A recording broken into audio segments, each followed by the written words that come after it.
gawa ng mga apostol. Mahal na Teofilo, isinalaysay ko sa aking unang aklat ang lahat ng ginawa at itinuro ni Jesus buhat sa pasimula hanggang sa araw na siya'y umakyat sa langit. Bago siya umakyat, pinagubilinan niya sa pamamagitan ng Espiritu Santo ang mga apostol na kanyang hinirang. Pagkatapos ng kanyang pagbabata, maraming ulit siyang napakita sa kanila. Sa gayon, napatunayang siya'y buhay. Napakita siya sa kanila sa loob ng 40 araw at nagturo tungkol sa paghahari ng Diyos. At samantalang siya'y kasama ng kanila, kanyang pinagubilinan sila. Huwag muna kayong aalis sa Jerusalem. Hintayin ninyo noon ang ipinangako ng Ama na sinabi ko na sa inyo. Nagbinyag nga sa tubig si Juan, ngunit di na magtatagal at bibinyagan kayo sa Espiritu Santo. Kaya't nang magkasama-sama si Jesus at ang mga alagad, nagtanong ang mga ito, Panginoon, itatatag na ba ninyong muli ang kaharian ng Israel? Sumagot sila, ang mga panahon at sandali ay tinakda ng Ama sa kanyang sariling kapangyarihan at hindi na kailangan pang malaman ninyo kung kailan iyon. Ngunit bibigyan kayo ng kapangyarihan pagbaba sa inyo ng Espiritu Santo at kayo ay magiging mga saksi ko sa Jerusalem, sa buong Judea at Samaria at hanggang sa dulo ng daigdig. Pagkasabi nito, siya inakyat sa langit samantalang nakatingin sila sa kanya at natakpan siya ng una. Habang sila'y nakatitig sa langit, 2 lalaking nakaputi ang biglang tumayo sa tabi nila. Mga taga-Galilea, sabi nila, bakit kayo narito at nakatingala sa langit? Itong si Jesus na umakyat sa langit ay magbabalik tulad ng nakita ninyong pag-akyat niya. Ang salita ng Diyos. Salamat sa Diyos. Habang umakyat ang Diyos, ang tambuli tumutunog. Habang umaakyat ang Diyos, ang tambuli tumutunog. Magdiwang ang lahat ng mga nilikha. Pumalakpak kayong may awit at tuwa. Bilang pagpupuri sa Diyos na dakila. Ang mga Diyos na poon, ang Diyos na poon, kataas-taasan, ay dakilang haring dapat katakutan. Siya'y naghahari sa sangkatauhan. Habang umaakyat ang Diyos, ang tambuli tumutunog. Umakyat sa trono ang Panginoong Diyos, hatid ng tambuling malakas ang tunog. Masayang sigawan ang ipinarisuo. Purihin ang Diyos, siya ay awitan. Awitan ng hari, siya'y papurihan. Habang umaakyat ang Diyos, ang tambuli tumutunog. Ang Diyos, siyang hari ng lahat ng bansa. Awit at purihan ng mga nilikha.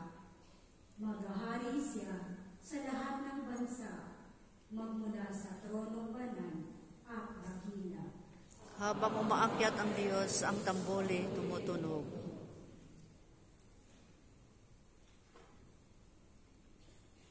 San Pablo sa mga taga-Efeso. Mga kapatid, hinihiling ko sa Diyos ng ating Panginoong Jesucristo, ang dakilang Ama, na pagkalooban niya kayo ng Espiritu ng karunungan at ang tunay na pagkakilala sa Kanya. Naway liwanagan ng Diyos ang iyong mga isip upang malaman ninyo ang ating inaasahan sa Kanyang pagkatawag sa atin. Ito ay ang kaluwalhatiang inilaan niya sa Kanyang mga hinirang at ang walang hanggang kapangyarihan niya sa atin na mga nananalig sa Kanya. Ang kapangyarihan din iyon ang muling bumuhay kay Kristo nakatuklok sa Kanya sa kalangitan sa kanan ng Diyos.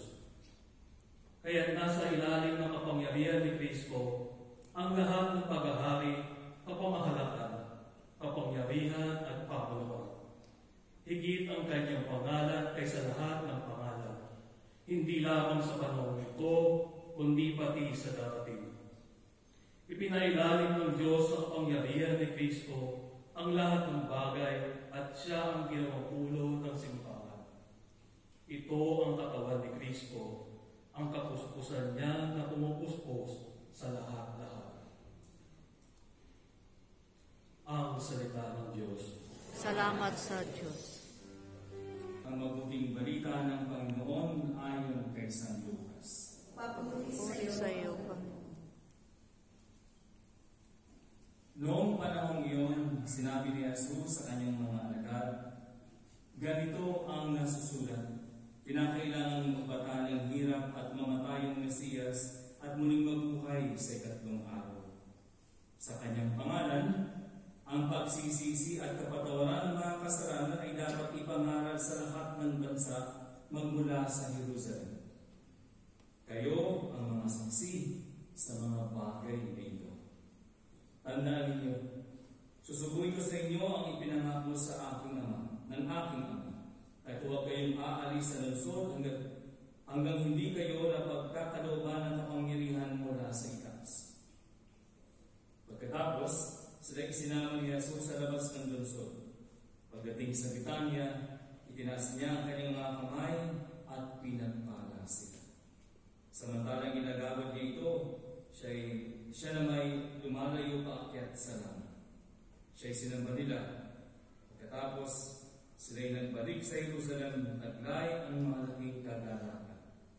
Palagi sila sa templo at do'y nagpupuri sa Diyos. Ang mabuting balita ng ating Panginoon. Pinupuri ka namin, Panginoon. Aking sa isang babae, araw ka ba? Sabi ng doktor. Bakit? Sapagkat nung dumating ka sa buhay ko, lumiwanag ang aking mundo.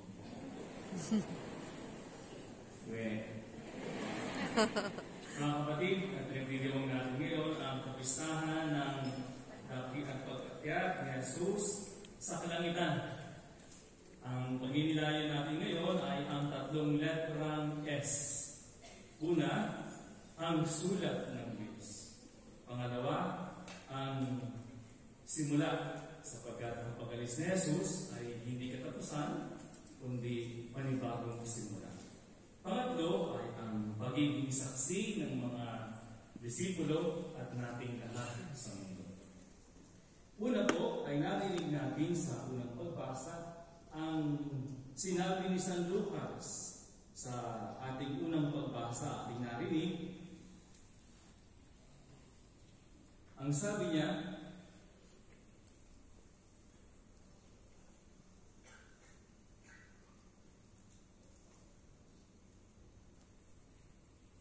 nasaan ka?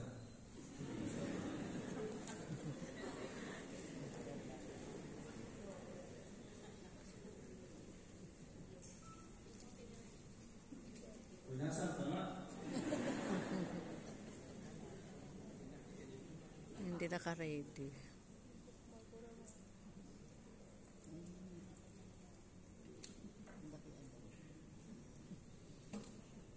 Mahal na Teofilo, sabi niya, isinasay ko sa aking unang aklat ang lahat ng ginawa at itinuro ni Jesus buhat sa pasimula hanggang sa araw na siya'y umakyat sa langit. Ibig sabihin, ikalawang aklat na ni San Lucas ang mga gawa ng mga apostol. Ang kanyang unang aklat ay ang kanyang ebanghelyo. At sa kanyang introduction, ang sinabi niya doon sa kanyang ebanghelyo, minamahal o kagalang-galang na Teofilo. Marami na po ang nagsikap na sumunod tungkol sa mga bagay na naganap sa kalagitnaan namin. Ang kanilang isinulat, ay ayon sa Itinuro sa amin ng mga taong buhat pasimula ay mga saksi at mga tagapangaral ng salita ng Diyos. Kaya't matapos kong suriin ng buong ingat ang lahat ng pangyayari buhat pasimula, minabuti ko pong sumulatin ng isang maayos na salaysay para sa inyo upang lubusan ninyong matiyak ang katotohanan ng mga itinuro sa inyo. Mga kapatid, ito ang sulat, isa ni Lucas sa kanyang ebanghelyo at ang mga gawa ng mga apostol. Pero para kay San Agustin, ang buong Biblia ay ang love story ng Diyos para sa ating lahat.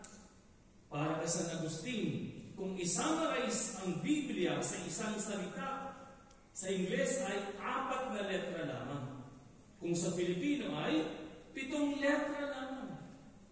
Hulaan ninyo anong salita yun. Kita nyo? Ang mga Pagmamahal. nagmamahal ay nakakapagsalita agad, nakakasagot Love agad. at Para kay San pagmamahal. Agustin, pag isummarize ang Biblia sa Ingles, LOVE lang. Pag sa Filipino, TAGIBIG lang. Pakibasa. Pag-ibig. Love at pag-ibig. Yun lang para kay San Agustin. Sapagkat ang buong kwento ng Biblia ay kwento ng pag-ibig ng Diyos sa kanyang bayan. At yun ang mabuting balita, mga kapatid, sa sulat ng Diyos para sa atin. Sinasabi na mahal kita. Mahal ko kayo. Pagkasabi nga sa katabi, mahal kita. Mahal kita. Yan ang sabi ng Diyos. Mahal kita. Thank you. Mga kapatid, minsan hindi po tayo kumbinsido sa pagmamahal ng Diyos sapagkat sa ating mga nararanasan araw-araw. Di po ba? Dahil sa gitna ng problema, sa krisis sa buhay, hindi tayo masyado nakukumbinsi.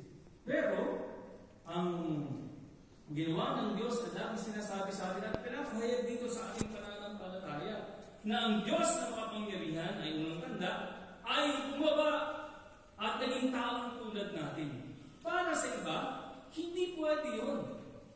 Hindi pwede ang Diyos na makapangyarihan magpakababa at magiging tao.